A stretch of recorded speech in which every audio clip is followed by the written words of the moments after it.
This is the Chiefs official podcast network. Take advantage of the day. When you get an opportunity in this game, you make a play. The playmakers on three. 1, 2, 3. Touchdown, Kansas City! The Chiefs are right in the thick of it, baby!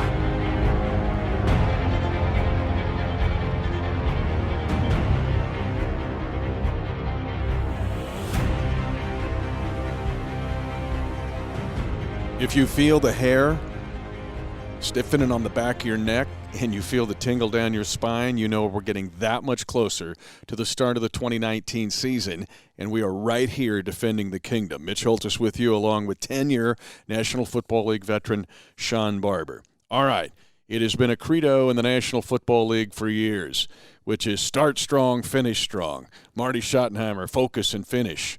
I'm going to flip it. We're going to flip it today, Barbershop, because it's going to be finish strong, start strong. And here's where I'm going. To finish this preseason in a strong way. There has been great tempo. You have seen it. There has been a great attitude. Guys like the Honey Badger, Frank Clark. Mahomes has been spectacular, I think, of dragging the guys through the dog days. Kelsey was there at training camp on July 22nd, a week before anybody else got there. Finish this strong, these last two preseason games, and roll right into the season. What do you think? I think that the veterans around here have done a great job. You talk about Kelsey, you talk about Mahomes, their attention to detail, their attitude to be here all off season, working to get healthy, working to get around guys. Hey, let's find a high school to throw at. Let's find some place to throw it. Let's find a reason to come together and get together even before training camp start. Well, let's do it on our own. Blocking out all the negativity, all the distractions, and then when camp started, you could see it. The way Kelsey was moving around, man, I haven't seen him move that fluid pretty much his entire career. He looked like he's found a rejuvenation, a fountain of youth or something. And to think of a guy who is already being deemed as one of the top, if not the top tight end in the league this year, he's really found the fountain of youth. What I've noticed, too, and I've only been in the league 26 years, but even veterans, in a nonverbal way, can do their own complaining without saying a word. Andy talks about energy creators or energy drainers. Mm-hmm. I did not see an instance this year throughout training camp, even as camp adjusted to Kansas City, was there any nonverbal communication. Some of your vets can kind of even say, oh, man, we got 3 days in pads. Let's just get – or act like it, with their body language. But the fact that there wasn't even that says a lot about this team to me. Yeah, we talk about mathematically, what are you doing to the atmosphere? Are you adding to it? Are you increasing the incitement of the moment? Are you subtracting? Are you taking the air out of the building? Are you a downer? Are you multiplying it? That's what a honey badger does, right? His excitement, his athleticism, everything you see, it multiplies the expectation. Or do you divide? Are you one of those personalities that splits the locker room? So that multiplication table, everybody is either dividing, multiplying, adding, or subtracting for what's trying to be done here. And I think we got a great amount of character, high moral guys here who understand what type of hard work it takes from day one of training camp to set the stage for this season. The other thing I noticed was position groups coming together throughout this preseason. That's why I want to finish strong. Our first quarter of this podcast is the veterans finishing strong in the preseason. But I saw position groups. The offensive line came to mind. After the first preseason game, how do you react when you go back to St. Joe? Like, those guys, I thought, took the lead as a group, not just individuals. And if you can develop that within your groups, what does that do? Oh man, it's a way to really create an atmosphere of success, expectation of excellence. We talk about some of the days I played. We talk about some veterans who I'm not gonna name no names, but Jason Dunn. All right, we got a tight end, JD. Playing, being behind Tony Gonzalez. He didn't get too much fame and glory, but he was a great blocking tight end. But he was one of the mopiest, moodiest. Every day of camp seemed like it was a dog day. He dragged on the field, off the field, always 2 seconds before a meeting started. Never early. Just kind of in that personality and that demeanor kind of multiplied over. And then Willie Roaf, we know he's a great Hall of Fame offensive lineman, but hated practice. I remember one practice he came out with his flip-flops taped up because he was so upset about having to put pads on one day to go out there and hit. So His teammates will remember that. But having guys like that, it was funny at the time, but it did take more from other guys to try to create an atmosphere of excitement when you have guys draining you. Yeah, or Mirof has a gold jacket, and JD's one of the best dudes around. However, you just give a message to your other guys. And if you're trying to create a tempo and energy, which this 2019 Chiefs team does, it was those veterans that were doing it, again, even directly or sublime. So wanting to finish strong in the preseason if you're a veteran, instead of just, hey, when do we start the real stuff? We're going to get to that in a minute. Our second quarter of this podcast, it deals with the guys who are at the fold of the page. They are right there. Now, you were in this position earlier in your career. It's getting tense. I can feel it in the hallways, right? That cut down's coming. Only one now, not two, but one, where like 1,100 dudes get cut into cyberspace in 1 weekend in about a 24-hour period. It's crazy. Now, handling if you're at the fold of the page, I've noticed some guys kind of get more and more scared with more trepidation, and others are like, let's go. I'm just going to, devil may care. I'm going to do it how I can and then figure it out. Man, each room is different. You start counting the chairs. You start looking around. If you're a D lineman, this team might keep 8. If you're a linebacker, it's good 6, maybe hopefully 7 if you can make a special teams impact. In DBs, it's going to be 10 guys, 5 safeties, 5 corners. So when you start doing that number count and you're not that 5th guy, you're the 6th or you're the 7th, then these preseason games here, this is your life water. If you want to breathe, if you want an opportunity to make that contract, make that team, you got to show and prove something these last 2 weeks. Why you deserve to take another man's spot, take another man's position, be one of the 53. You got to show the coaching staff and everybody else in the league, because you're not just playing to be a Kansas City Chief. You're playing for any roster. You want a job in the NFL. You don't want to be a free agent. You don't want to be a practice squad guy. You want to be a regular down, a guy that can be counted on, tip of the spear type dude. You want to make a roster, and that's what you're grinding for. That's what you're playing for. Every game, every snap, busting your butt, giving you all the energy, sacrificing your time, because you want to be on a roster. You want to be on the Kansas City Chiefs, but you want to be on the NFL roster. Okay, let's get this down to specifics. Let's take the wide receiver position. The National Football League can change in an instant, in the blink of an eye. Marcus Kemp, really admired what he was doing in camp. Climbing, Mahomes having more confidence in him. The 3 days in pads after the first preseason game, he was catching passes that was impressive. Whammo, goes down with the ACL, MCL out for the season after a 17-yard pickup against Pittsburgh. The Chiefs then signed Anthony Thomas. Here's Dat. Dat's back. We know what Dat can do. He's been very productive. 81-yard punt return against the Raiders. He was great last year. He was really emerging as a gunner. He made a big-time play against Pittsburgh. Then there's Pringle, right? The kid from K-State, who basically had a redshirt year last year. Then there's Cody Thompson, who has run – I've never seen this before, Shawn. In a single game, in 3 consecutive plays, he ran a cross, a post, and a go on 3, and he was the target on all 3 plays. I said, how is your lactic acid? All right? So here's that room, to your point. The wide receiver spot, let's just take it in and of itself in what you're thinking there and based on what you just gave me as a template. Well, when you break down one position like that and you start looking around the room, right, you say, all right, we're going to keep 7 wide receivers, maybe 6. If 7 if one of them is a dominant special teams player, but that was Marcus Kemp. Yep. That was his spot. He knew he was going to be a gunner, bracket, play core special teams, but he also was a little bit different. His skill set was a little different. Tall, rangy, long arms. That's not the normal Kansas City Chiefs receiver. So he had a skill set all his own. And so now, you get, like you say, you got Pringle and Thompson, and they bring in Dak. Now, Dak has return ability.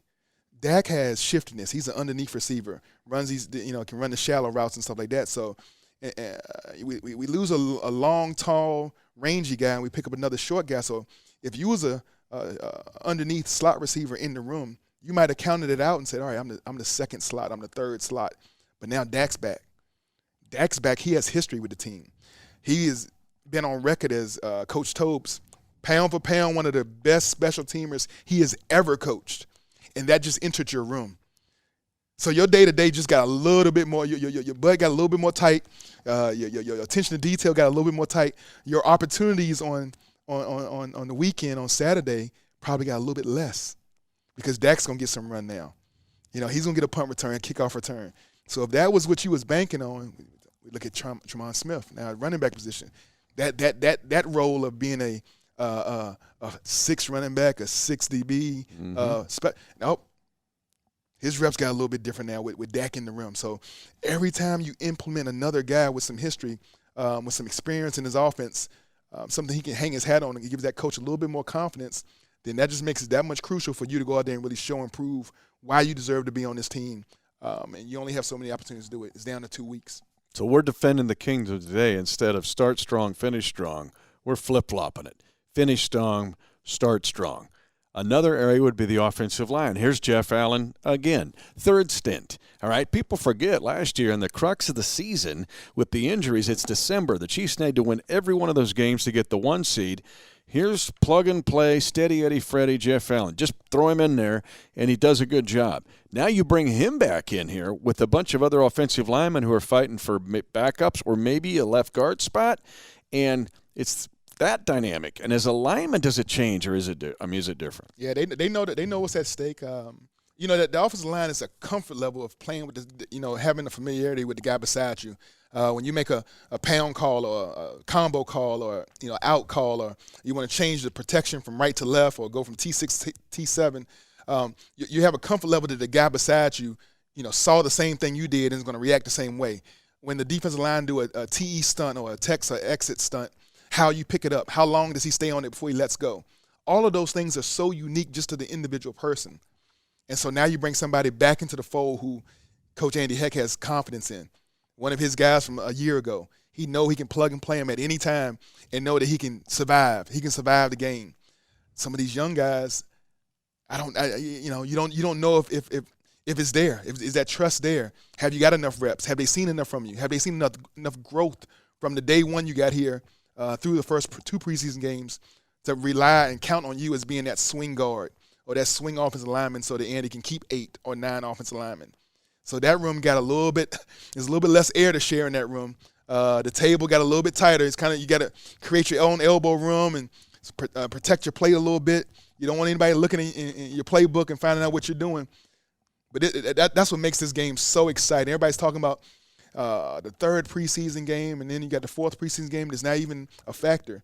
You can't tell me that these offensive linemen who was fighting for backup jobs to be the 6th, 7th, 8th offensive lineman on the Kansas City Chiefs team aren't thinking that these 2 games aren't the most important games of their life. No question. And that's what fascinates me about this game and these 2 games, quite honestly.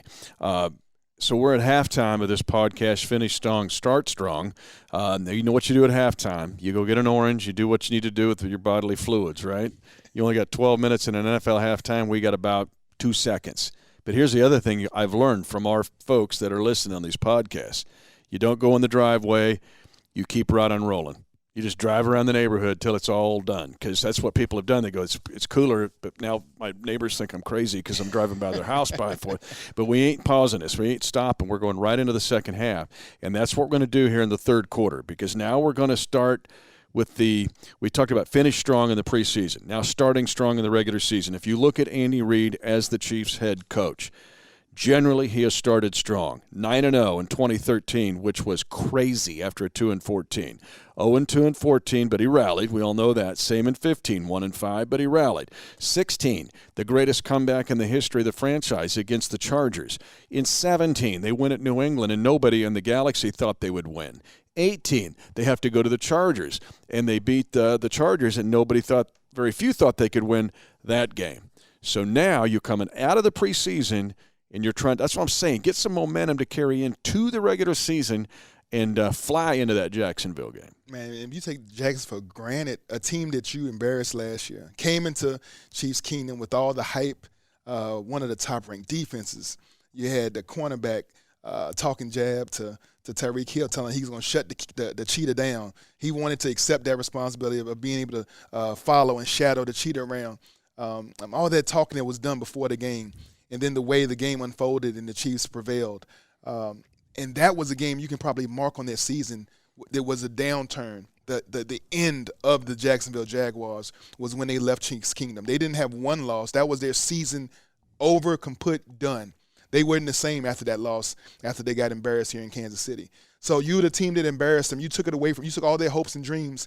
This great 2018 season that Jacksonville thought they was going to have, it ended here in Kansas City. Now they get to have you on their home field. You're coming down there with all the hopes. Everybody has a target on Kansas City, and now you get to they get to try to rewrite that storybook. I'm so excited for that game. Jacksonville has a new quarterback, a quarterback Coach Andy Reid is really familiar with, and a guy who can change some things. He gives them a vertical threat, which Jacksonville hasn't had. Leonard Fournette is coming back. He's still healthy. The defense is what it is, one of the top defenses in the league, and that's going to be a way to really gauge where you are as a team, where you are in the NFL as far as are you really considered one of the best teams in the NFL, how you take care of business, and how you prepare as a veteran for Jacksonville when you still have preseason games left. You still have work left to be done. There's still some meat on that bone here when you talk about preseason, but a run is a run. Run fits are run fits. The way you attack the ball in the air, making big plays. Just because we don't game plan against San Fran, we don't game plan against the Green Bay Packers, doesn't mean you take away any intensity on the defensive side of the ball. You still want to get after that guy. You still want to create turnovers, create chaos, and do what you have to do and take care of your business on the field. Okay, I want to get to this Jacksonville thing that you brought up in the fourth quarter of this podcast. We're going to revisit it because it deals with the Chiefs, because I saw a little bit of this in Pittsburgh last week. They didn't like losing to the Chiefs. And some of those first-team defensive guys of Pittsburgh were not going to get embarrassed in a preseason game, right? All right, now, you brought up run fits. You're right in my wheelhouse here in this third quarter because we've talked about finishing strong in the preseason, starting strong in the regular season. These last two games, and you kind of alluded to it, I don't have the game plan to run fit. Okay, I'm playing the run, and I really think San Francisco wants to run the ball. I think they can do it. They got Tevin Coleman from Atlanta. They got some other dudes that can run the ball. The Breida kid was good at times. The other kid looked good against Denver. But run fits. If there's one thing that encouraged me against Pittsburgh, and I talked to Coach Reid about it, it was that the run fits looked better. Ben Neiman this week talked about building a wall. I have heard it from Hitchens. I can go right down the line of the linebackers. So run fits, San Francisco, Green Bay, preseason game number 4, because with Nick Foles at quarterback, you mentioned a vertical threat. They still want to run the ball in Jacksonville in Week 1. Yeah, that's the mentality of that team. They're gonna try to replicate the mentality of their head coach. He's a gritty, run first type coach. He wanted to go get Nick Foles so they can add another threat, a deep threat, be able to hit you downfield. But it's a run first team. When you got Leonard Fournette part of your team, if you don't come into that game very sound on your run fits, it's going to be a long day. And it's going to be a long day because the other team is going to dominate the time of possession. If they dominate time of possession on their side of the ball, that's less time for our PM15, our playmaker, Pat Mahomes, to have the ball with our explosive offense. And that's something that every team is going to try to do to the Kansas City Chiefs this year. They're going to try to pound the ball, take the air out of the ball, not give our explosive offense opportunities, and try to keep that and keep draining that time of possession away from the Chiefs. But you can work on that. You can get that done at a high level here in these last preseason games like we said, without any game planning. A-gap responsibility. You said the linebackers was talking the same talk.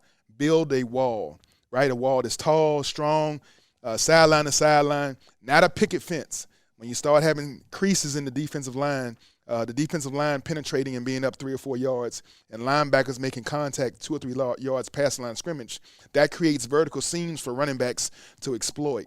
You want to be all on the same line. Linebackers need to come up to the line of scrimmage, shake, shed, shock offensive linemen.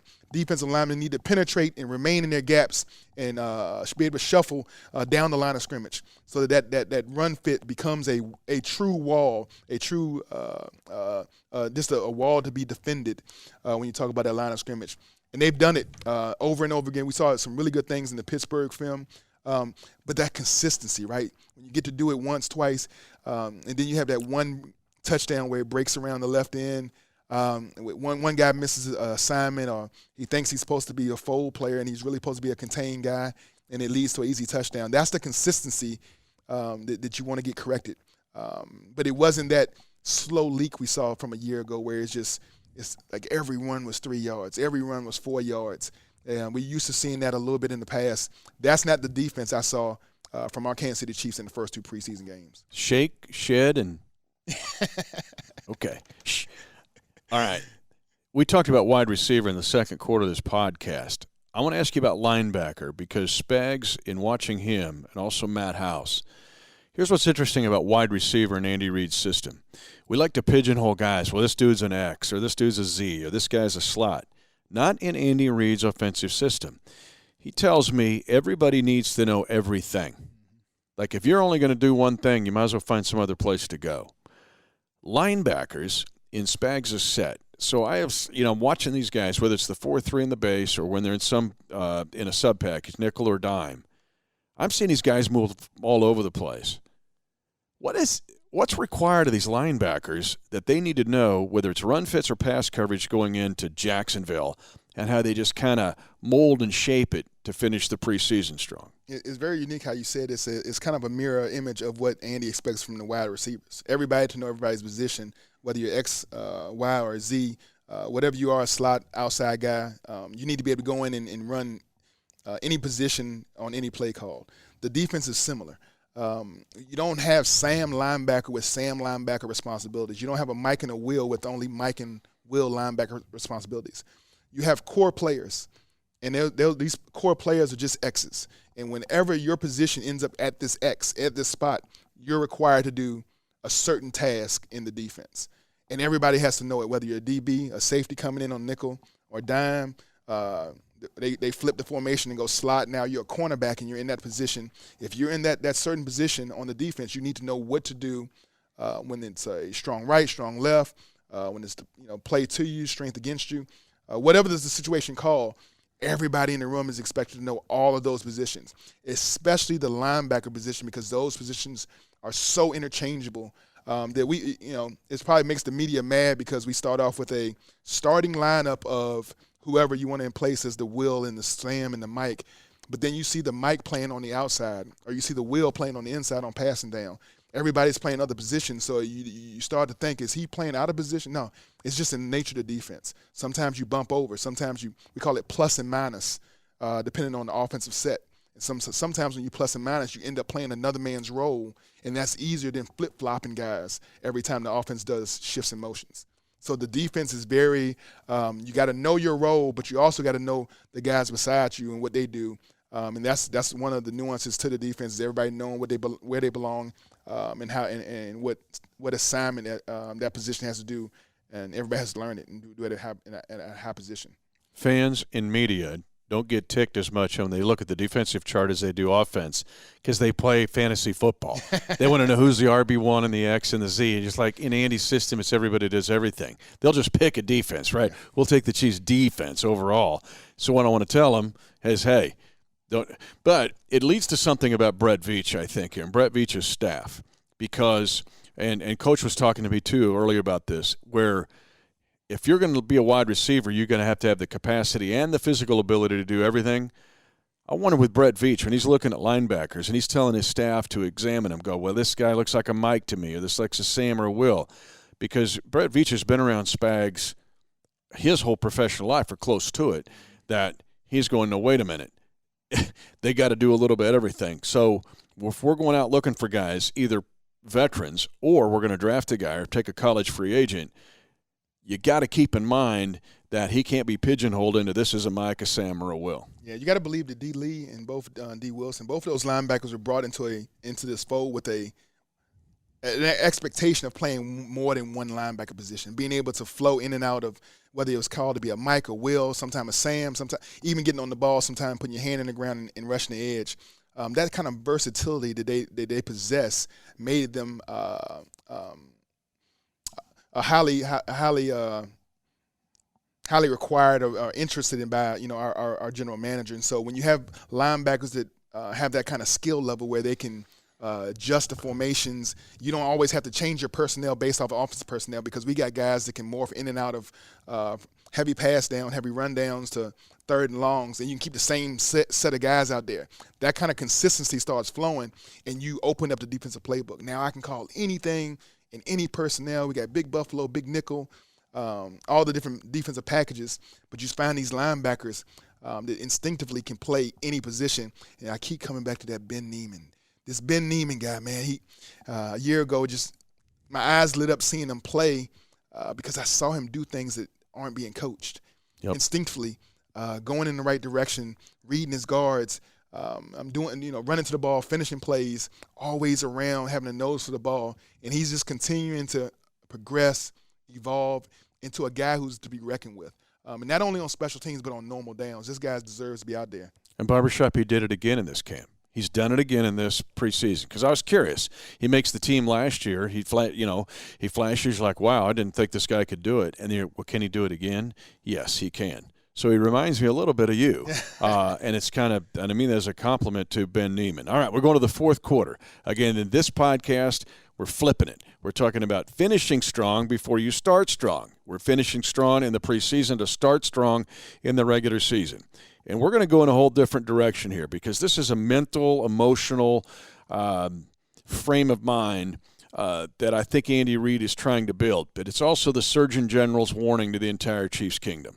People are so excited. I said 9:13, right? 9:13 p.m. That's when this season started. That was 9:13 p.m. on January the 20th in 2019. That was the 1 minute after the game ended of the AFC Championship game. But here's the warning.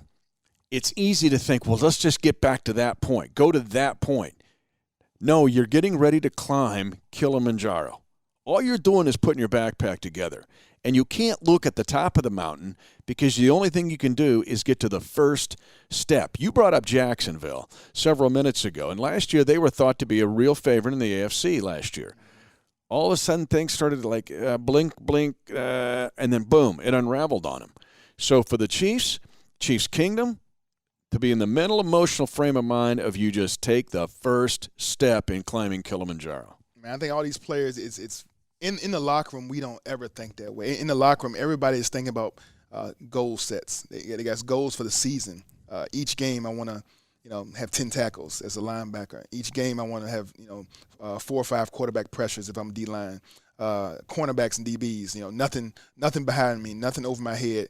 I want to come up and make, break up a certain amount of pass breakups per game and 100% tackling, 100% alignment, assignment, football, no mental errors, no loafs. Those type of things are something that is each week you build upon it. You can't just start the season and say, we're a great pursuit team, we are great tacklers, we ball hawks, we make plays, because you got a bunch of zeros in those categories. Everybody starts at the same starting point. But what you got to do is go out there and fight and claw 60 minutes every week, 16 weeks in a row. You build upon the week before.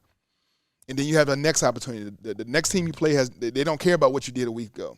They want you to come and show you their best. They want to come in there and take away what you think you've earned the week before.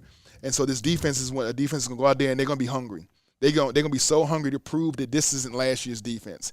Everybody says that the offense was good enough, but every phase of every team, all teams have 3 phases, and all three phases have to work for a team to be a champion. And so you win together, you lose together. But the most important thing you do week in and week out is you fight together. You grow. And that's the one thing that's so exciting about the NFL is that nobody gets a free pass. No matter if you won it last year, you're the championship, you don't get a free pass to the postseason. No matter if the Rams and you lost in the Super Bowl, you don't get a free pass. You still got to go out there and earn it every week, earn that spot in the playoffs, and then prove that you're one of the best until you get to the Super Bowl. I think only 5 of the 12 made it last year from 17 to 18, that made the playoffs in the second straight year. So, here we go. It's just telling everybody, because Barbershop, 1,000 things happen over the stuff you expect and the stuff that comes out of left field you did not expect. We could do a whole podcast on dealing with the unexpected, and we'll probably do that. But it's just getting ready to just take one step, one climb. That's the way Andy Reid's wired. Now we just got to get everybody else wired that way to know, hey, we're climbing Kilimanjaro. Well, he does a great job of setting situational football up so guys can stay focused on the current situation. Mm-hmm. You're not worried about the fourth quarter and the first quarter. First quarter, you're starting. You want to fill the team out. He has his first 12 plays he runs defensively. You want to put some pressure and see how the offense reacts to certain things you do defensively. You want to be a little bit aggressive but a little bit safe till you find out how they protecting certain things on certain down and distances. And then when the second quarter comes, then you try to unleash a little things. You try to, take some chances, some scores, some attacks, go on at halftime, make your corrections, and then you come out that second half, and that's the time to put their foot on the throat.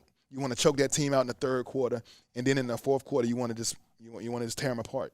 Right, you want to stop the run, get after the quarterback, kill the quarterback, and then win the ball game in that order. Every game starts the same way: stopping that team from running the ball, or creating some running lanes if you're on offense, creating some movement on that offensive line, controlling the time of possession, controlling the ball line of scrimmage, and then being able to take and execute when you have an opportunity to take a shot downfield, making sure you're making that defense pay. Or making sure when you have opportunity to get a hit on the quarterback, you're making that quarterback pay. That's nuances. Every game you got to build yourself up to be ready for that moment. And we practice like no other situational football. Andy's done a great job of getting guys mentally prepared and ready for those situations that no one really knows. No one's prepared for what's about to happen in the third quarter if you're down, if you're up against Jacksonville.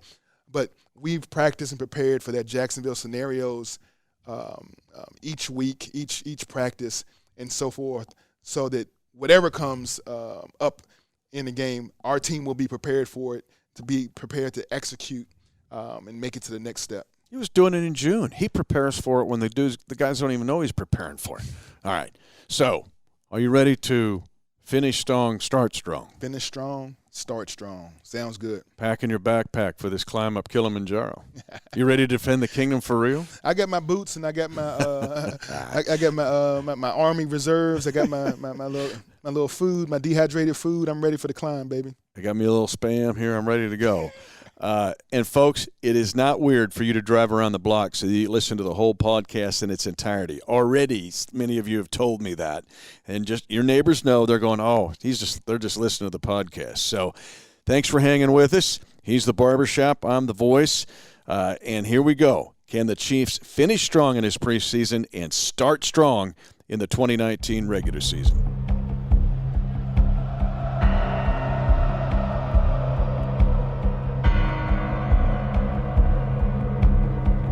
Thanks for listening to the Chiefs Official Podcast Network.